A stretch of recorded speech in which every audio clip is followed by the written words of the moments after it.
훈계하는 부분에 대해서 살펴보고 있습니다. 말로 실천하는 이제 자비죠. 거기에서 훈계는 사랑에서 나와야 됩니다.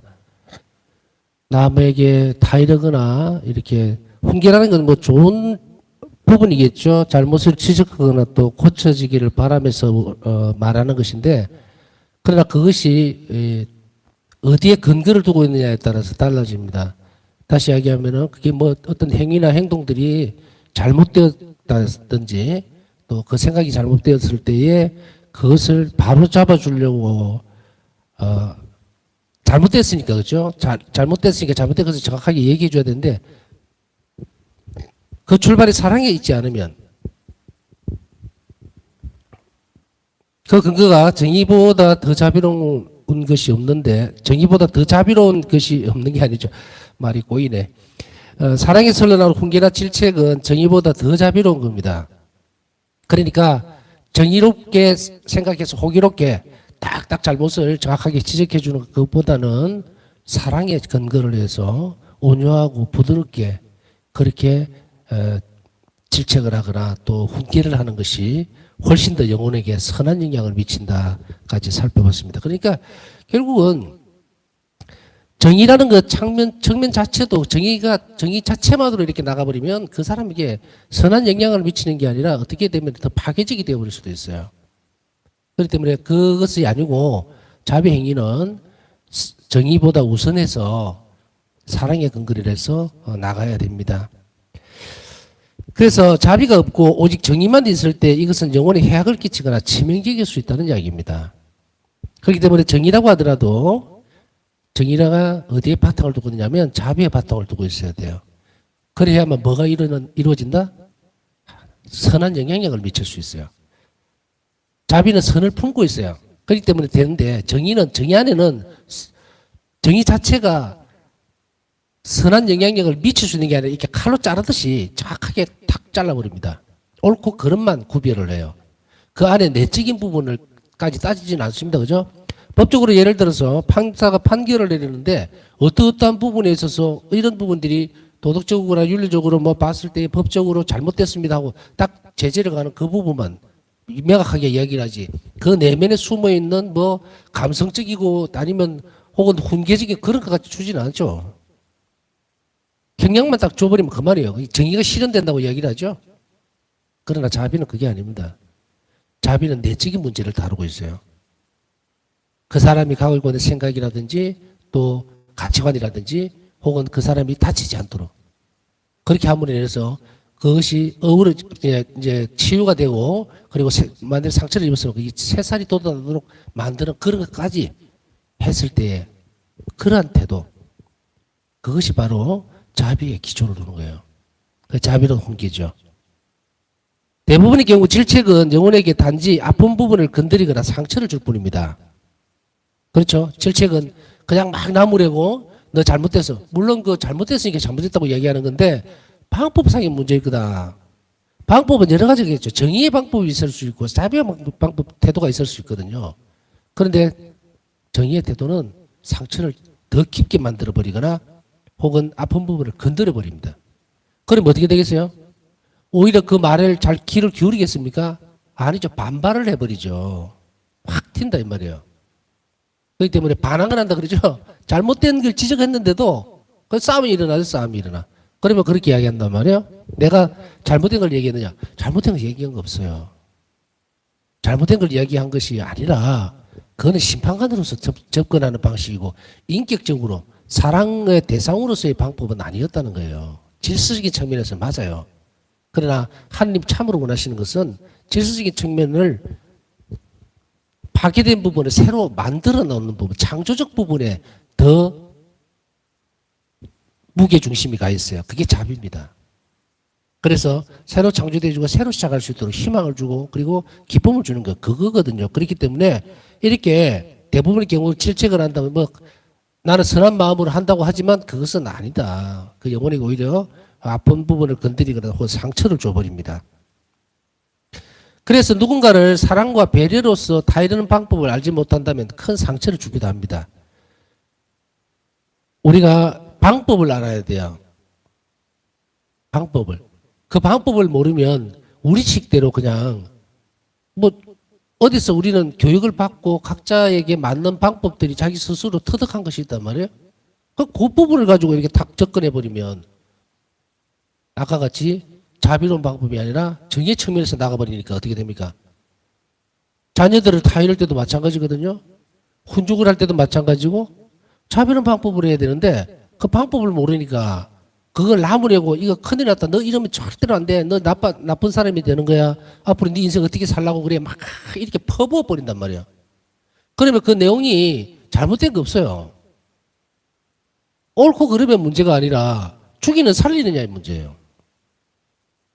자식에게 막 하면서 잘못된 것을 지적해가면서 잘 되기를 바라는 근본적인 건 뭐예요? 잘못된 것에서 벗어나서 잘 살기를 바라기 때문에 그런 건데 그걸 잘못하면은 이 방법을 잘못 쓰면 후벼 파버린다. 그러니까 정의의 방법을 써서는 안 된다. 정의도 지적도 그죠? 이 뭐 옳고 그름을 딱 정확하게 이렇게 확실하게 해주는 것은 정의인데 그 부분을 행하는 정의를 이렇게 내세우는 방법이 틀렸다는 이야기야. 밑에 자비가 중심이 되고 움직여야 된다. 그래서 이게 온유하게 말도 막 함부로 하는 것이 아니라 부드럽고 그 다음에 이 사람의 상대방의 상태가 어떤지 그 내적인 부분들도 고려해가면서 접근해 갈 때 그게 자비로운 태도거든요. 자비로운 태도 안에는 정의를 품고 있죠. 잘못된 것을 지적해야 되니까 그것이 틀린다는 얘기예요. 그래서 타이르는 방법을 알지 못한다면 큰 상처를 주기도 합니다. 그렇다면 그리스도께서는 단지 사람들의 말이나 행동만 보시고 훈계하셨던 것이 아닙니다. 드러나는 것만 본 것이 아니라 예수님께서는 뭐라고 하셨어요? 어떻게 행동하셨어요? 그 사람들의 생각, 감정, 지향들 그것을 아시고서 행동하신 거예요. 내적인 부분, 이 사람이 무슨 생각을 갖고 있고 또 어떤 의도를 가지고 있었고 또 어떤 감정으로 그 일을 했는가 그거를 보고서 그 다음에 방법을 선택하셨는데 그것이 자비로운 훈계입니다. 우리는 오로지 다른 사람들의 행동만 보고 파악하게 됩니다. 맞죠? 섣부르게 판단을 하게 됩니다. 그 사람의 내면적인 상태는 잘 살펴보지를 않죠. 그래서 욱하기도 하고 바로 드러난 부분들을 가지고서 우닥닥 이렇게 덤벼서 그것만 가지고 판단을 해버릴 수 있어요. 공동체에서도 특별히 이런 부분들이 상당히 많이 있을 수 있습니다. 그 사람이 처해 있는 상황이라든지 환경이라든지 또 무슨 사정이 있는지는 한 번도 생각을 안 해보고 외적으로 드러나는 거, 저 사람 왜 저래? 항상 저래. 뭐, 저 사람 저럴 수밖에 없어. 저런 사람이야. 이렇게 된다는, 안 된다. 자비로운 태도가 아니에요. 그 사람이 무슨 생각을 갖고 있고 또 무슨 그런 안 좋은 그러니까 상황 형편 때문에 그러는지 남을 이해하려고 하는 그 상황을 까지 고려를 해야 돼요. 자비로운 태도는 그것이 되어야만 실행이 그걸 알고서 실행이 돼야 되는데 우리는 자칫하면은 바로 그 부분 외향적인 부분 드러나는 부분 내 눈으로 확인되는 부분 혹은 귀로 들은 그런 얇은 부분만 가지고 얄팍한 그런 부분만을 가지고 그 사람을 판단하게 되는데 그것은 절대로 해서는 안 됩니다. 그래서 우리는 다른 사람들을 평가하는 데에 있어서 다시 이야기하면 이 평가라는 것은 그 사람을 잘못된 길에서 돌아오게 만들려고 하는 거잖아요. 타이르고 훈계하는 데 있어서 신중해야만 합니다. 그래서 함부로 말해서도 안 되고 또 내가 이 말을 해야 되는지 잘 생각해야 되고 그리고 기도해야 합니다. 하나 더 덧붙이자면 그러나 우리가 아이고 내가 이렇게까지 번거롭게 저 사람에게 내가 왜 이야기를 해야 될까라고 생각한다면 그것은 어제 지난 시간에 말씀을 드렸어요.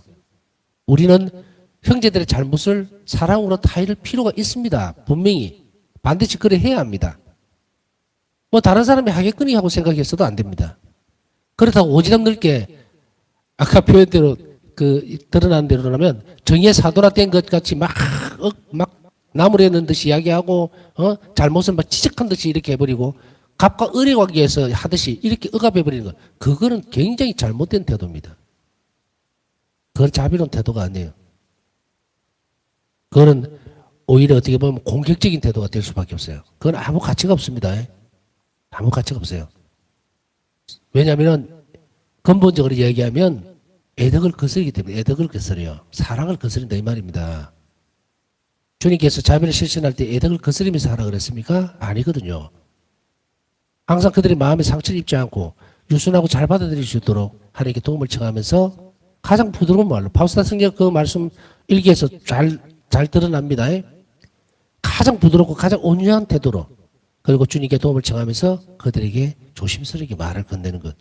그들의 처지와 상황을 인정하고 그리고 이야기를 할 때 그 영혼이 열리는 거예요. 그래서 선한 영향을 미치게 됩니다. 그런데 우리는 대부분 어떻게 합니까? 섣불리 덤비죠. 섣불리. 두 가지 방향이 드러나는데 하나는 섣불리 덤비든지 하나는 회피해버리든지. 아, 누구 하겠지. 뭐 내가 꼭 굳이 해야 되나? 그것은 어떻게 되는 줄 압니까? 의무적인 부분, 사랑의 의무를 거스르는 거예요. 그것도 죄의 영역에 속합니다. 전에 고해성사에 대해서 이야기를 하면서 잠깐 그런 말씀을 드린 기억이 나는데 우리는 하지 말아야 할 것, 그러니까 하지 마세요 해서 안 하는 것으로 지키는 게 있고요. 하십시오 하는 것을 안 하는, 하십시오인 것을 해야 되는데 그걸 안 하면 또 죄가 돼요. 그래서 금령, 하지 말아라 하는 것을 실행해버림으로 인해서 죄가 되는 게 있고 실천하십시오라고 하는 것을 안 함으로 인해서 죄가 된단 말이에요. 그러니까 사랑의 의무는 실행하는 거거든요. 내가 남을 괴롭히거나 도둑질하거나 뭐 살인을 저지르거나 혹은 뭐 이런 그런 거 있죠. 그 십계명 위배되는 그런 거 아무것도 안 했다 하더라도 그래서 나는 그것만 안 했다고 해서 내가 죄를 짓지 않았느냐면 아니에요. 이웃을 잘 돌보았는지 적극적이죠. 행하라 한 거거든요. 그거 안 하면 죄예요. 그게 죄예요. 이웃을 돌봐야 되는 것, 가난한 이들을 찾아봐야 되는 것, 병자들을 위로하는 것, 이거 안 하면 이거 죄의 범죄예요. 내가 이것은 게으르고 단지 뭐 어떻게 하고 그런 건 문제가 아니다. 왜냐하면 주님께서 나에게 명하신 것, 우리에게 명령하신 것이 뭡니까? 사도들에게 내 양들을 잘 돌보아라고 이 교회에 명령을 하시면서 각 그리스도인의 지체들은 누구에게 봉사해야 된다? 다른 이들에게 세상 마지막 날까지 봉사해야 하는 의무가 있기 때문이에요. 그렇기 때문에 이런 부분들을 성찰을 잘 해서 해야지 나는 뭐 적극적으로 뭘 안 했습니다라고 했을 때 그러면 우리가 자비를 실행하지 않았을 때 그때 그거는 우리가 죄를 지은 겁니다. 왜? 자비가 있어야 할 자리에 내가 자비를 실천하지 않으면 뭐라 그랬어요? 악이 들어선다 그랬죠? 그게 죄가 된 거예요. 그러니 우리가 행동을 할 때나 성찰할 때 굉장히 조심해야 되겠죠? 이렇게 우리 영혼의 사정을 잘 들여다보고 성찰을 잘하는 사람은 이제 예민해집니다. 그래서 금방 말했듯이 이 대목에서 나오는 것 같이 훈계하고 타이르는 데 신중해집니다.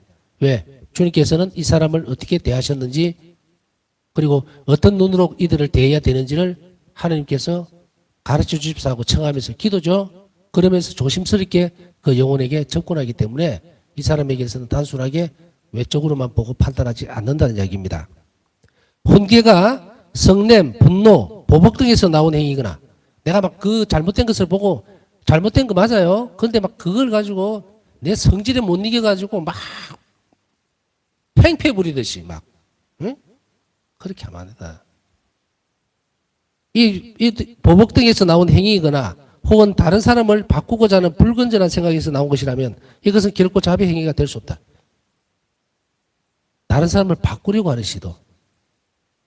무슨 의미인지 아시겠어요? 뭐 버르장머리가 없으니까 버르장머리를 고쳐야 되겠다든지 네가 정말 혼을 내서 새 사람을 만들어야 되겠다든지 이런 불건전한 생각을 가지면 안 된다는 이야기입니다. 이런 상황에서 나온 것은 결코 자비 행위가 될 수가 없다. 방법에 대해서 지금 살펴보는 겁니다. 이 방법은 절대로 안 된다. 이거 악한 방법이에요. 악한 방법이에요. 그 사람을 바꾸려고 한다든지 그게 아니라 그 사람에게 필요한 것을 내가 줌으로 인해서 또 그들의 처지를 잘 이해하고 이해함으로 해서 그래 너가 그렇게 한 것이 참 이런 상황에서 이렇게 된 것은 알아. 그러나 그렇게 하면 안 돼. 그렇게 하면은 너 삶에도 참 치명적으로 어떤 안 좋은 손실이 되고 하나님께서도 멀리 멀어지는 그런 일이다. 네 인생을 그렇게 마구잡이로 살아서는 안 된다. 너 자신을 망치는 것이야. 그러니 내가 도와줄 테니까 뭐가 필요하냐. 그렇게 해서 접근을 하면서 서로 조율을 하고 도와주신 내가 그들을 위해서 해줄 수 있는 것들을 찾아서 내가면서 가르쳐 주거나 혹은 훈계를 해야지 막 억압지르거나 너 저기 가서 꿀 앉아 있어라 뭐 어떻게 해라 처벌을 해버리고 막 그런 행위들은 절대 자비행위가 될 수 없습니다. 그런데 많은 사람들은 그것이 아주 뿌듯한 일이라고 생각을 해요. 하나님 보시기에 정말 정의를 실행했다고 착각을 하고 있어요. 그러나 그거는 아까 앞에서 말씀드렸지만 얼핏 보면 정의를 실행한 것 같아요. 그러나 자기 온갖 감정과 무슨 자기 화풀이 하는 것이라든지 자기가 가지고 있는 어떤 무슨 스트레스 해소하듯이 그거 숨기면 안 되죠. 그런 식으로 해버리면 그건 정의도 아니고 아무것도 아닙니다. 그건 악행이에요, 악행. 포장을 해서 마치도 그 사람을 위하는 듯이 나가서는 절대로 되지 않습니다. 우리는 이런 부분들을 너무도 조심해야 되고 그러나 반드시 해야 할 일이기 때문에 우리는 이런 방법들을 잘 생각하고 성찰해서 신중하게 사람들에게 훈계를 하도록 해야 됩니다. 마찬가지로 겁을 줘서도 안 되고 협박을 해서도 안 되겠죠. 어떤 사람이 예를 들면 신자들이 중에 누군가가 냉담을 한다든지 또 혹은 성당에 다니기는 하지만 아주 못된 행실을 보인다든지 그런 것만으로 판단을 해서 저 사람에게 겁을 주거나 협박을 하거나 너 그러면 천당 못 가. 네 같은 사람이 왜 성당에 나오냐. 그 훈계도 아니고 협박이에요, 협박. 악한 행위입니다. 그렇게 해서는 안 돼요. 오히려 우리는 그 영혼을 하나님께서 얼마나 불쌍히 여기시는지 또 얼마나 마음 아파하시는지 또 많은 사람들이 너를 위해서 기도하고 있다든지 그렇기 때문에 네가 하나님께 돌아와야 된다. 그런 여러 가지 것들을 조심스럽게 건네물에 인해서 그 사람 처지를 이해하고 있다는 것을 우리가 드러내주고 그다음 위로해주고 하나님 집으로 데려올 수 있도록 이런 훈계들이나 되어야 되지 그게 자비로운 행위가 됩니다. 나머지 방법들은 절대로 써서는 안 된다.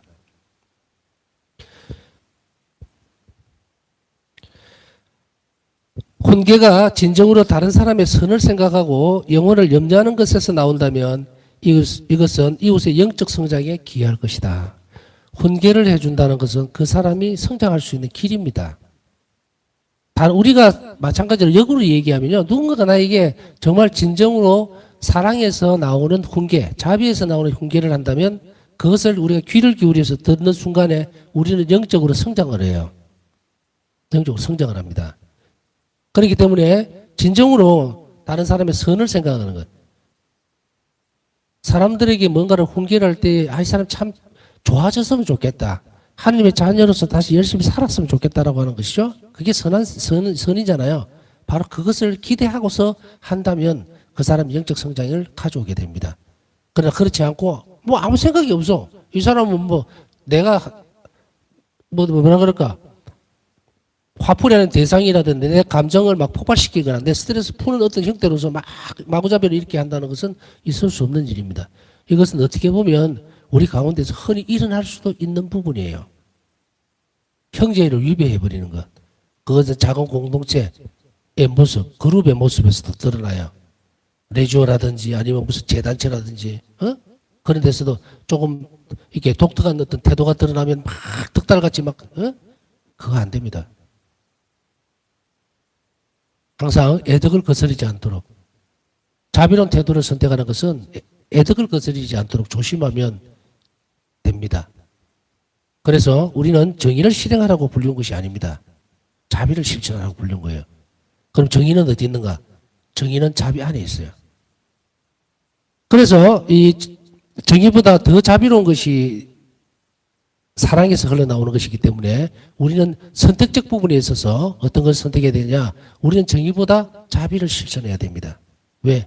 가치가 훨씬 더 큰 것이 자비로운 행위이기 때문이에요. 그래서 자비 행위가 되면 어떻게 됩니까? 선으로 바뀌기 때문에 굳이 우리가 그 부분에 대해서 정의로 접근할 필요는 없다는 이야기입니다. 그 다음에 지식이 없는 사람들을 가르치기. 두 번째요. 지식이 없는 사람. 모르는 사람이죠. 뭔가 배운 적도 없고 알 수 있는 기회도 없던 그런 사람들을 가르칠 때 복음 선포에 헌신하셨던 그리스도의 3년간 공생활 전체는 오로지 성부에 대해서 그리고 복음적 삶이 요구하는 것들에 대해서 가르치시는 시간이었습니다. 공생활 3년 동안 오로지 예수님께서는 아버지께 대해서, 아버지에 대해서 계속 아버지가 시키시는 것, 아버지께서 원하시는 것 이런 부분들을 가르치셨어요. 또한 동시에 복음이 원하는 것, 복음이 요구하는 것들, 복음적 삶이 요구하는 것들 여기 보면은 어떤 게 있습니까? 가난, 정결, 순명 이런 거 다 복음 3득이죠. 복음적 선 이것만 있습니까? 그 외에도 아주 많죠. 복음 안에서 하느님께서 예수님께서 하늘 나라를 위해서 삶을 어떻게 살아야 된다라고 하는 것. 하늘나라의 사람은 이렇게 살아야 된다고 한 것이 다 복음적 권고입니다. 복음에서 드러난 권고예요. 그것을 실행해야 합니다. 예수님께서는 이것이 무엇인지를 참으로 가르쳐 주셨던 그런 시간이 3년 동안 있었는데 이것을 공생활이라고 그러죠. 우리는 무지한 사람들을 가르칠 수 있는 상황을 많이 만나게 됩니다. 때때로 아주 초보적인 사람들도 만날 수가 있죠. 또 아니면은 이제 막 예비자 시간을 지내고 세례를 갓받은 그런 사람들, 이런 사람들을 얘기하는 거예요. 우리 주변에서 이런 상황을 많이 만날 수가 있습니다. 또 어떤 때는 오랫동안 신앙생활을 해도요, 여기 오면은 저하고 만나잖아요. 그러면은 자비신심이라고 하는 이 영역은 또 처음 만나거든요. 그 무시하죠. 몰라요. 이런 경우에를 이야기를 합니다. 이러한 상황은 사목 현장에서뿐만 아니라 일상생활에서도 다양하게 만나게 됩니다. 다양하게 만나게 되죠. 우리가 면담을 한다든지 이제 사목 일선에서 보다 보면 여러 가지 상황에서 참 왜 이렇게 모르지 이런 때가 있단 말이에요. 왜 이렇게 모르지라고 했을 때 이 참 무식하다, 무지하다 그렇게 해서 포기를 하는 것이 아니라 어떻게 하면 가르칠까를 고민하게 됩니다. 배울 곳이 없었구나. 또 이런 기회가 없었구나. 이런 것이 안타까우니까 이런 쪽으로 접근을 하게 되죠. 이런 상황을 많이 만나게 됩니다. 누군가가 어떤 것을 알지 못하거나 혹은 무엇을 해야 할지 모르는 경우를 이야기하죠. 무지하다고 하는 것은. 교리문답에서 사용되는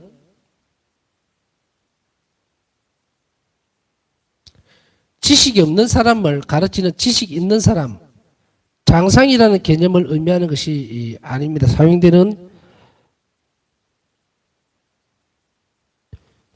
제가 이게 눈이 좀 침침해서 잘 안 보이는데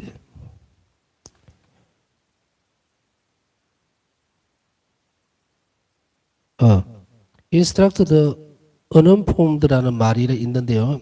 뭐 어려우니까 여러분들 책을 보십시오. 그냥 원어는 그대로 적혀 있으니까요. 이 말은 교리문답에 있는 말인데 지식이 없는 사람을 가르치는 지식이 있는 사람, 장상이라는 개념을 의미하는 것이 아니다라고 나와 있습니다. 이것은 누군가가 뭘 모르기 때문에 가르치는 것을 이야기하는 건데요. 가르침이라든지 겸손하게 조언하기는 진정한 자비 행위 가운데 하나다라는 거예요.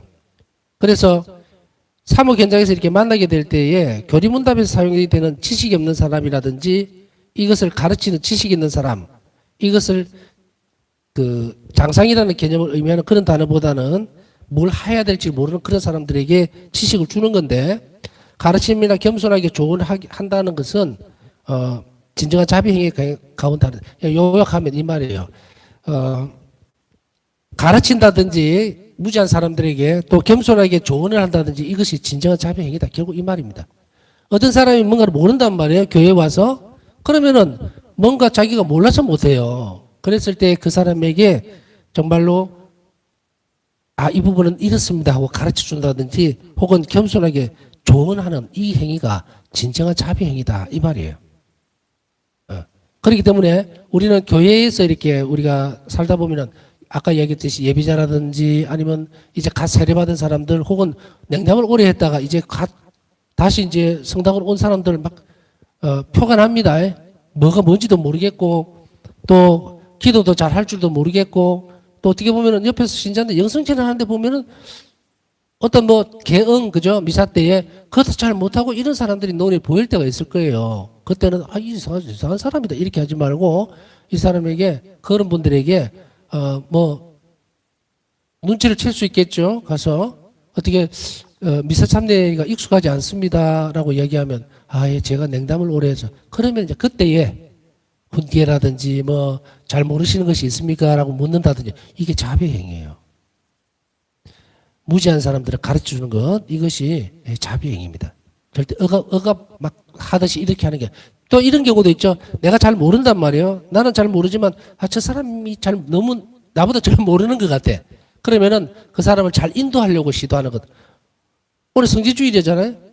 오늘 각본당에서 어떻게들 지내셨는지 모르겠지만 성지주의를 보면은 전례가 이제 앞으로 성주관으로 들어가게 되면 복잡해져요.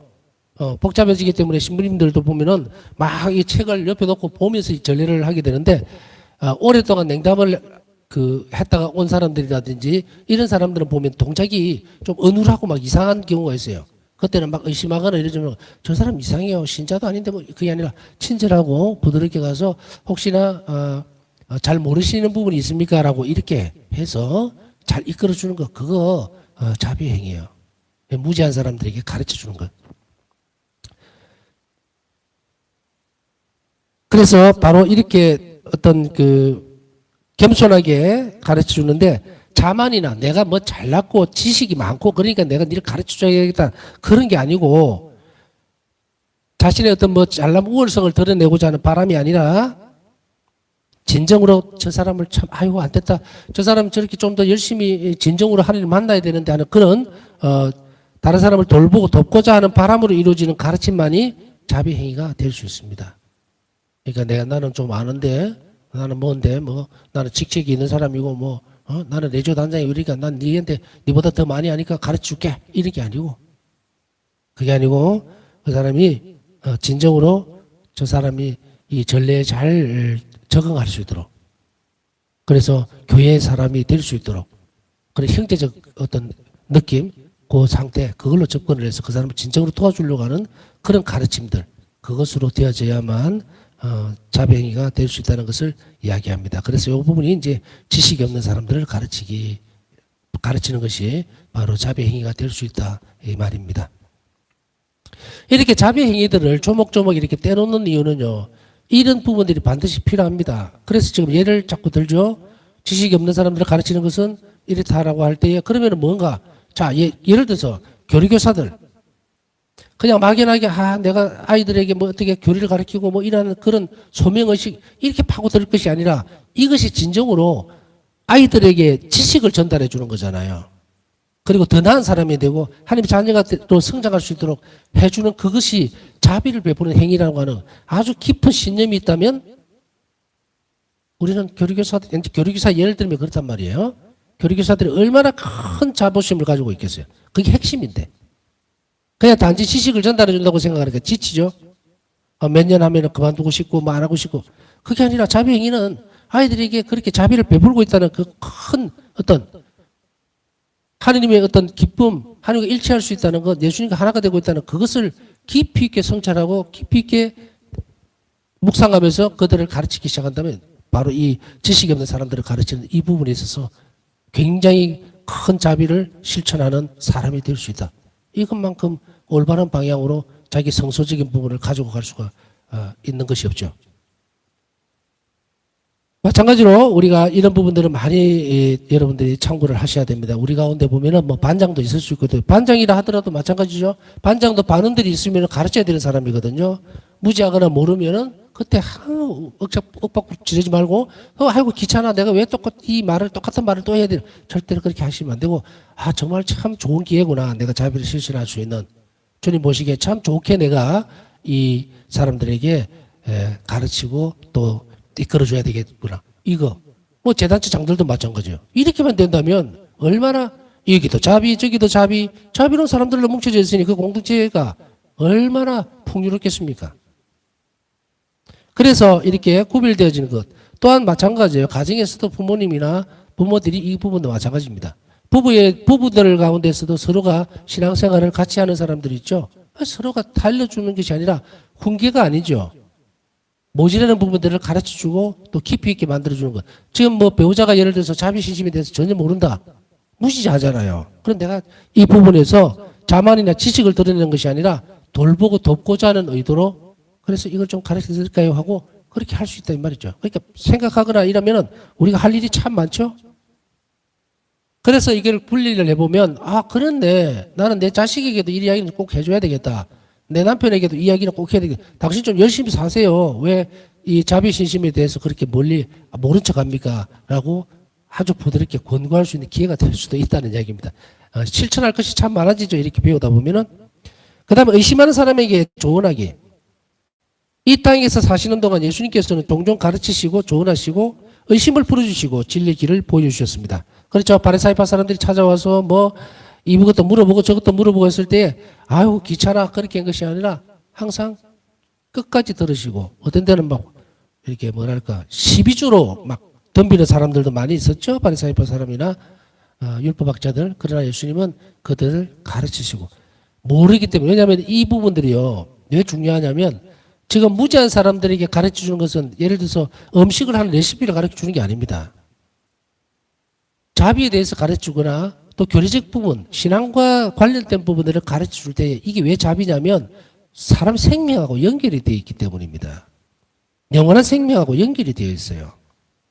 이것은 그냥 간단하게 행동 교정을 하거나 아니면 잘못된 것을 습관을 고치는 그런 과정하고는 전혀 다른 문제입니다. 이러한 일들이 자비라는 것은 반드시 무엇가 되어 있습니까? 그 사람이 죽느냐 사느냐의 문제라고 아까 얘기를 했잖아요. 영원한 생명과 관련되어 있는 문제예요. 그러니 우리가 이것을 절대로 소홀히 할 수는 안 된다는 얘기입니다. 그렇기 때문에 예수님께서도 어떤 순간에 또 그 사람들이 의문을 품고 올 때 그랬을 때 예수님은 회피하거나 무시해버리지 않고 그것에 대해서 조언을 하시면서 충분히 이해시키시고 이끌어 주셨다는 것을 우리는 알아들어야 됩니다. 그것 또한 자비로운 행위였다는 것을 우리가 기억해야 합니다. 자, 남은 시간 묵상하면서 우리가 이제 얼마 남지 않은 사순식이 이 부분을 잘 열매 맺을 수 있도록 그래서 좀 더 성숙된 그런 자비의 태도를 갖출 수 있도록 은총을 청하면서 남은 시간 묵상하도록 하겠습니다.